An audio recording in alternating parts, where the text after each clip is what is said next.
Baba est née en Pologne le 17 octobre 1922. Et dès son enfance, elle a été touchée par les injustices de toutes sortes qu'elle découvrait en grandissant. Elle n'avait que 17 ans quand la Seconde Guerre mondiale a éclaté, période de grands chamboulements.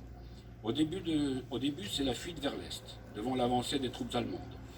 Elle est rapidement interceptée par les soviétiques et enfermée avec sa famille dans un camp russe. Miraculeusement échappée du train qui les emmenait en Sibérie, grâce au courage d'un cheminot, et de retour en Pologne occupée, elle rejoint la résistance où elle fait connaissance de son futur mari, Joseph Stadnicki, en l'occurrence notre père, qui était responsable d'un district de la résistance dans le sud de la Pologne. Ils se sont mariés en 1944 dans le maquis, car notre père était recherché par les Allemands. En 1947-45, c'est encore l'exode. Expulsés de leur maison familiale par les nouvelles autorités, ils trouvent refuge dans une petite ville où ils s'installent et où nous sommes tous nés.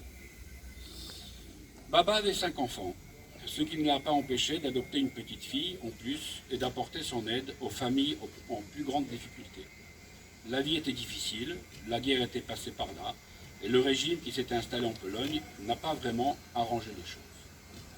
En 1960, le 13 octobre, notre père décède et elle se trouve veuve à 38 ans. Encore un déménagement dans une grande ville, cette fois. Quelques années après, Baba fait connaissance de Roger-Jean Ollier, un Français en déplacement professionnel en Pologne. Elle l'épouse. C'est le début d'un grand espoir de quitter son pays pour une vie meilleure. Baba arrive en France en 1964. Elle nous fait venir quelques années après. La migration, même quand c'est un choix, c'est difficile. Elle se trouve veuve pour la deuxième fois en 1981, après de longues années de soins apportés à son mari gravement malade. Depuis, Baba s'est investie à 100% dans la vie paroissiale et l'aide auprès des plus démunis. D'abord dans la Vienne où nous habitions, puis en Dordogne où habitaient ma sœur et mon frère ici présents. Toujours de plus en plus active, organisation des convois humanitaires et aide locale de toutes sortes. Mais c'est en 1987 que maman nous rejoint dans la Sarthe et partage notre vie à Flers. Elle s'installe ensuite dans un petit appartement juste en face de l'église de Château-du-Loir où tout son engagement prend forme. Baba accueillait chez elle tous ceux qui avaient besoin d'un toit pour la nuit ou tout simplement besoin de parler en leur offrant un café. Elle s'est investie également à l'hôpital de Château-du-Loir où elle allait à n'importe quelle heure accompagner les personnes en fin de vie et surtout les rassurer pour que ce passage soit moins difficile. Les personnes sans domicile étaient accueillies dans son petit appartement comme des gens faisant partie de la famille. Il y avait toujours un repas chaud et un lit pour dormir. Au bout de quelques années, fatiguée par son âge et inquiète du devenir de tous les invités, comme elle les appelait, elle voulait pérenniser son action en créant un lieu d'accueil. Que vont-ils devenir quand je ne serai plus là, elle disait. Elle a trouvé un grand soutien auprès de la municipalité de l'époque, M. Macheton et M. Auville. Nous avons créé une association de bénévoles pour l'aider à créer un lieu d'accueil de personnes sans domicile qui s'est appelé Abri Loire-et-Bercé, bien connu des Castelloriers.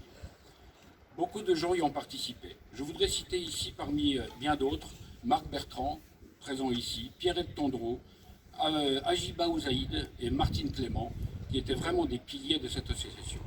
Baba en était la présidente d'honneur. Je me dois également de citer Madame Pavie, qui à l'époque a trouvé en tant que députée un très bon compromis entre la communauté de communes et la municipalité dans la création de ce lieu. Nous avons accueilli une population en très grande précarité pendant 9 ans.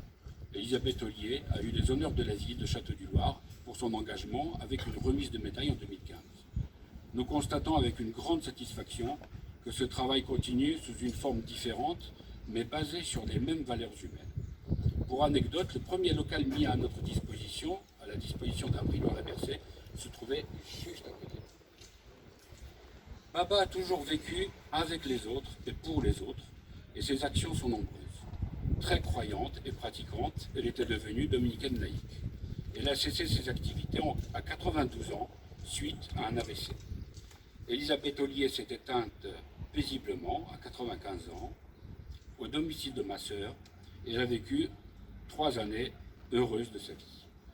Nous sommes persuadés qu'elle aurait été très fière de donner son nom à cette pension de famille, tout en disant « Je ne suis rien Il y a beaucoup de gens beaucoup plus importants que moi. Merci à tous.